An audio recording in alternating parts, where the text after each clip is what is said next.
Hello, I'm Mike Troy, editor of Retail Leader. I'm here in Denver, Colorado, wrapping up day one of the IRI Growth Summit with Andrew Appel, CEO of IRI. One of the levers, if not the most important lever for bigger companies to go, and the quote was, it used to be the big eat the small, now the fast eat the slow. Okay. And the question is, how can the big become the fast?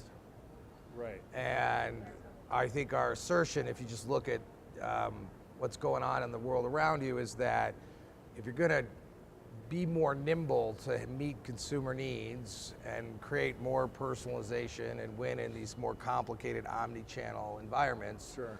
you're going to have to harness the power of data, AI, and voice being another way to share data and information, which I think, and so that was the concept of the way the big can become fast is to push information that supports decision-making further into the organization. And there were three things you touched on there. One of them I recall was automating insights, which you have to have AI to do that, right?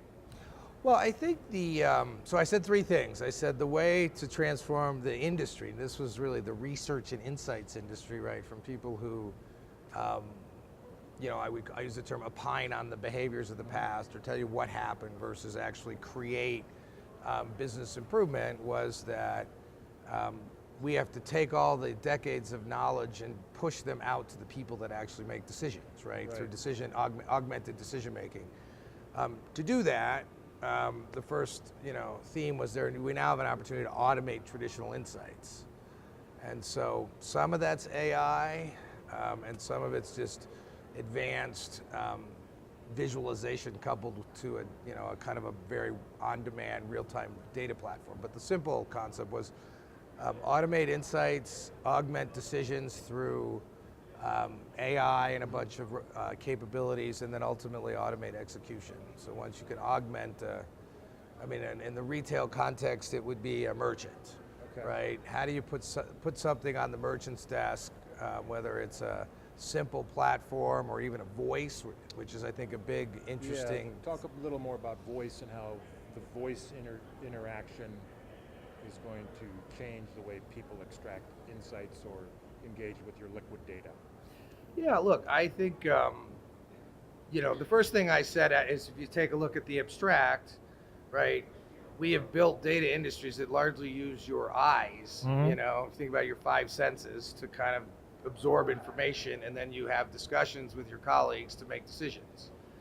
And so if you can create a technology platform that can go through the trillions of rows of information, apply different levels of sophistication on call it analytics engines, what you want to be putting in front of people are a set of recommended actions versus a set of just insights. Because people deeper in the organization, a merchant who runs the business, a store manager deals with assets, he doesn't want to look at an 80-page PowerPoint.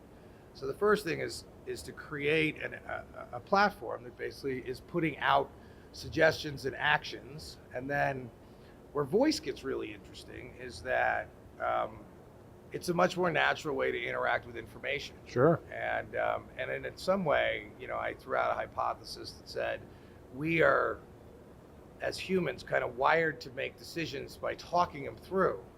And so we can talk to, and you saw the example, the environment to say, how's my business doing at Kroger? How's my business doing at Harris Teeter? How what pack type is growing?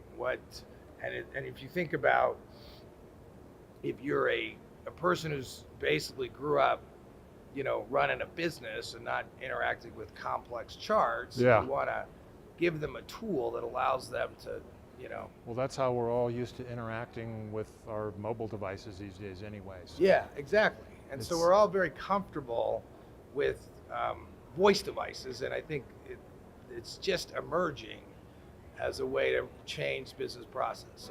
A lot of opportunity out there to use data better and leverage AI. Let's end on that. Thanks, Andrew. Thank you.